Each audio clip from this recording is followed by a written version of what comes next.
Welcome to my channel. حضرت آدم علیہ السلام۔ جب انسان نے پہل اس زمین پر قدم رکھا تو اللہ نے انسان کو دنیا میں بھیجنے سے پہلے انسان کے زندہ رہنے کے لیے تمام سامان پیدا فرمایا۔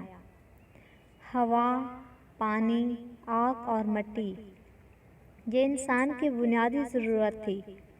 اس کے بغیر تو انسان زندہ ہی نہیں رہ سکتا۔ انسان کے جسم میں قوت پیدا کرنے کے لیے کھانا بھی ضروری تھا۔ اس کے لیے اللہ نے پھل، پھول، میوے، پودے، ہرے بھرے درخت پیدا کیے۔ اس کے علاوہ سر اٹھائے بلند و بالا پہاڑ، رواں دواں گنگناتے ہوئے چشمے، بل کھاتے دریا، بے کراں سمندر، چاند، سورج، ستارے، غرض کہ ہر وہ چیز جو انسان کے زندہ رہنے کے لیے ضروری تھی پیدا کی۔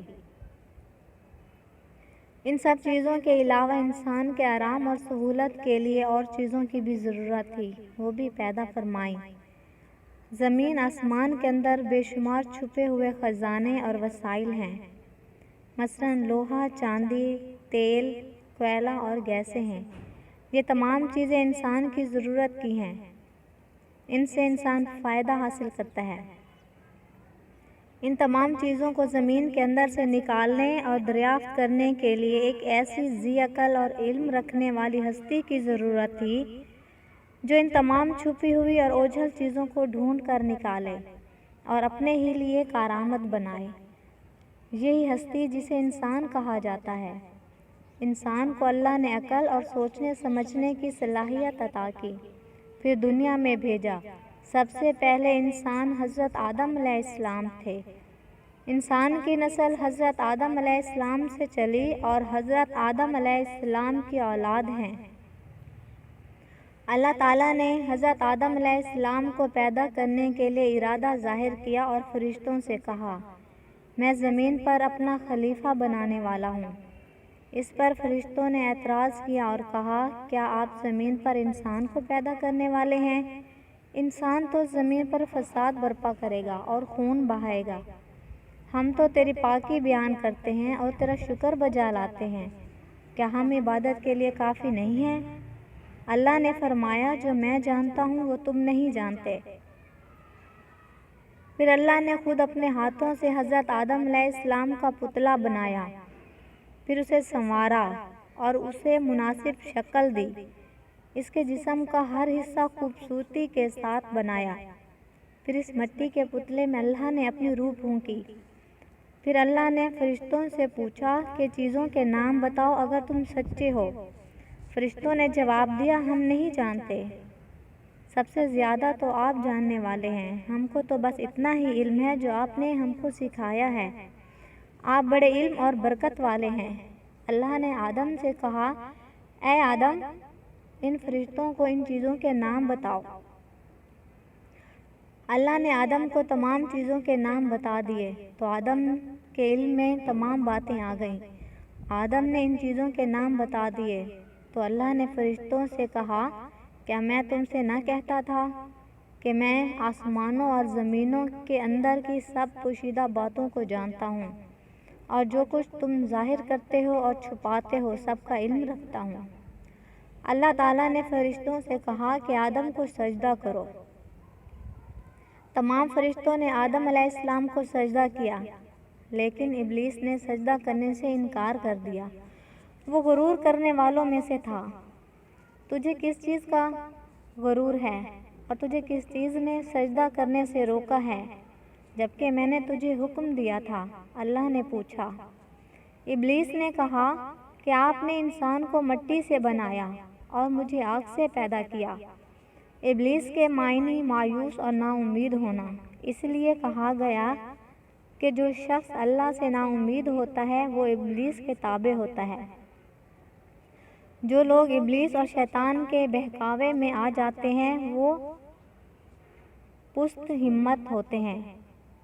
جو فرائض ان کے ذمہ ہوتے ہیں وہ ادا نہیں کرتے اور ذلیل و خوار ہوتے ہیں۔ جب ابلیس نے سجدہ کرنے سے انکار کیا تو اللہ نے فرمایا، تو آسمان سے اتر۔ تو نے تکبر کیا اور تو ذلیل و خوار ہوا۔ ابلیس نے کہا کہ مجھے قیامت کے دن تک مہلت دیجیے۔ اس پر اللہ نے فرمایا تجھے مہلت دی گئی۔ ابلیس نے کہا میں تیرے بندوں کو گمراہ کروں گا اور ہر طرف سے ان کو گھیرے میں رکھوں گا، وہ تیرا شکر بھی نہیں کریں گے۔ اللہ تعالیٰ نے حضرت آدم علیہ السلام کو حکم دیا کہ اے آدم، تم اور تمہاری بیوی بہشت میں رہو اور جو کچھ کھانا ہے فراغت سے کھاؤ، اور ایک خاص درخت کی طرف اشارہ کرتے ہوئے کہا کہ اس درخت کی طرف نہ جانا ورنہ تم ظالم قرار دیے جاؤ گے۔ چنانچہ حضرت آدم علیہ السلام اور حضرت بی بی حوا آرام سے رہنے لگے تو شیطان نے دونوں کے دلوں میں وسوسہ ڈالا کہ تمہارے رب نے تم دونوں کو اس درخت کے قریب جانے سے اس لیے منع فرمایا کہ کہیں ایسا نہ ہو کہ تم ہمیشہ ہمیشہ کے لیے زندہ رہنے لگو۔ میں تمہارا خیر خواہ ہوں اور تم دونوں کی بھلائی چاہتا ہوں۔ شیطان کے فریب میں آ کر حضرت آدم اور حوا نے درخت کا پھل چکھا تو دونوں بہشتی لباس سے محروم ہو گئے۔ ان کے جسم سے بہشت کا لباس اتر گیا۔ دونوں اپنے اوپر جنت کے پتے جوڑ جوڑ کر رکھنے لگے۔ ان کے رب نے ان کو پکارا اور کہا کیا میں نے تم دونوں کے اس درخت کے قریب جانے سے منع نہیں کیا تھا اور یہ نہ کہا تھا کہ شیطان تمہارا دشمن ہے؟ حضرت آدم اور حوا دونوں سے غلطی ہوئی، انہوں نے اللہ کا حکم نہیں مانا۔ اس غلطی پر دونوں کو سخت ندامت ہوئی۔ آدم نے اللہ سے معافی طلب کی اور دعا کی، اے میرے رب، ہم نے اپنے نفس پر ظلم کیا، اگر آپ ہم پر رحم نہ کریں اور ہماری مغفرت نہ کریں تو ہم نقصان اٹھانے والوں میں سے ہوں گے۔ آدم اور حوا کو زمین پر اتار دیا اور کہا کہ تم ایک دوسرے کے دشمن رہو گے اور ایک خاص وقت تک تم دونوں کو زمین پر رہنا ہے۔ میری طرف سے کوئی ہدایت آئے تو جو شخص اس ہدایت کو مانے گا نہ انہیں کسی بات کا اندیشہ ہوگا نہ کوئی غم۔ جو میری نصیحت سے منہ موڑے گا اس کے لیے دنیا میں زندگی تنگ ہوگی اور قیامت کے روز اس کو اندھا اٹھائیں گے۔ جب حضرت آدم علیہ السلام آسمان سے اتر کر زمین پر آئے تو وہ فرشتوں کی پاکیزہ باتیں سننے سے محروم ہو گئے، اس لیے دل اداس رہنے لگا۔ آپ نے اللہ سے دعا کی اور عرض کیا کہ میں تو فرشتوں کی صحبت سے محروم ہو گیا ہوں۔ اس پر اللہ پاک نے فرمایا آپ مکہ معظمہ جائیں، وہاں پر میرا گھر تعمیر کریں، اس کا طواف کریں اور نمازیں پڑھیں۔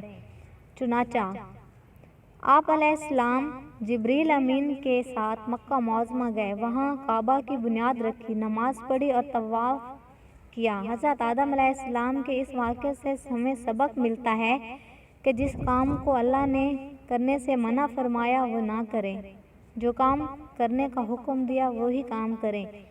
یہی عبادت ہے، عبادت نیکی ہے، نیکی عبادت ہے۔ تو فرینڈز، یہ تھی میری آج کی ویڈیو، امید ہے آپ کو بہت پسند آئے گی۔ میرے حوصلہ افزائی کے لیے میرے چینل کو سبسکرائب کریں، میری ویڈیو کو لائک کریں اور اپنے تمام فرینڈز میں شیئر کریں، اور ساتھ ہی بیل آئیکن کو پریس کرنا نہ بھولیں تاکہ میری ہر نئی آنے والی ویڈیو کا نوٹیفیکیشن آپ کو ملتا رہے۔